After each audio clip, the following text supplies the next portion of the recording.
এবার সেই 6 বছরের ছোট্ট বালকটাকে নিয়ে গিয়ে টকবকে আগুনের মধ্যে ফেলায় দেওয়া হলো। সেই বাচ্চা কান্দে, মাও কান্দে। মা যতই শক্ত হোক না কেন, সন্তানের যদি কষ্ট দেখে, জীবনে কোনোদিন কোনো মা বাবা সহ্য করতে পারবে না। এই যে আমরা এখানে এসেছি, প্রিয় ভাই আমার, একটু চোখটা বন্ধ করে তাকায় দেখেন না, কার জানি মা নাই, কার জানি বাবা নাই।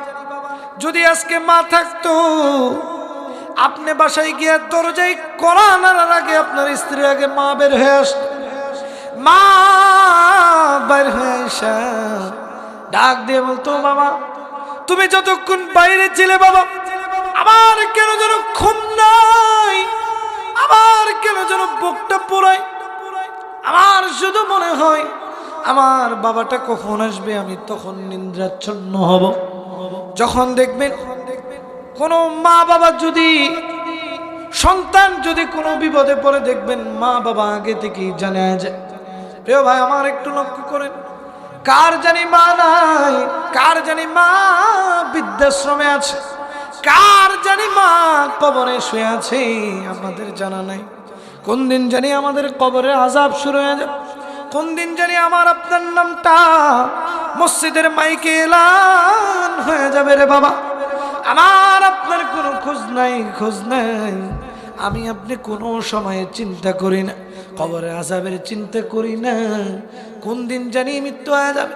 এই যে আজকে আমরা যারা এসেছি, বসেছি, এমনও হতে পারে এই যে ডানে বামে বসা এমন আমার রয়েছেন, শুনিয়ে দেখেন, আজরাইল এমন একটা ফেরেশতার নাম, যেই ফেরেশতা যদি কোনোদিন কোনো মানুষের কাছে আসে, উনি কখনো খালি হাতে ফেরত যায় না। একটু চোখটা বন্ধ করেন, দিলের কানটা লাগায় শোনেন। কোন দিন জানি আপনার নামটা এই যে মসজিদের উদ্যোগে যেহেতু মাহফিল মসজিদের মাইকে এলান হয়ে যাবে, কাফুরা গ্রামের সর্বোচ্চ টাকাওয়ালা মানুষটা আজকে দুনিয়া থেকে বিদায় নিয়ে চলে গেছে। দেখবেন দৌড়াদৌড়ি শুরু হয়ে গেছে।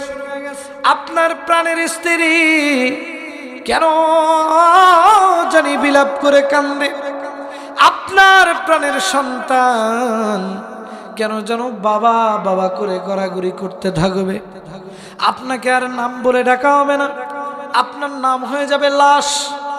আপনার হতে পারে 100 কোটি টাকা, তারপরে দেখবেন আপনার নাম হয়ে যাবে লাশ।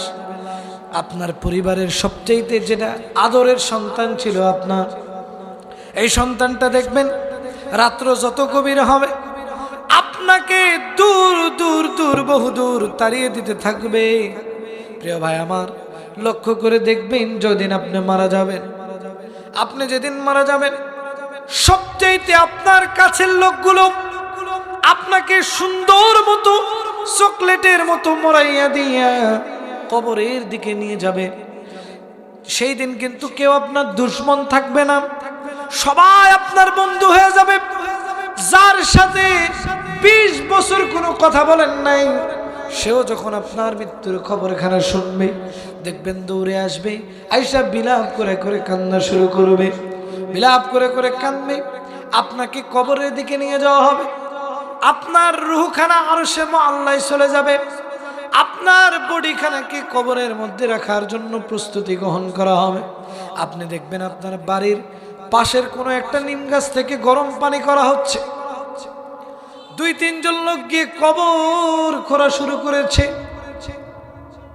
কবর তো এই দুনিয়ার মাটির একটা গর্তের নাম, তারপরেও কেন এই গর্ত এত ভয়ঙ্কর হবে জানেননি? জানেন?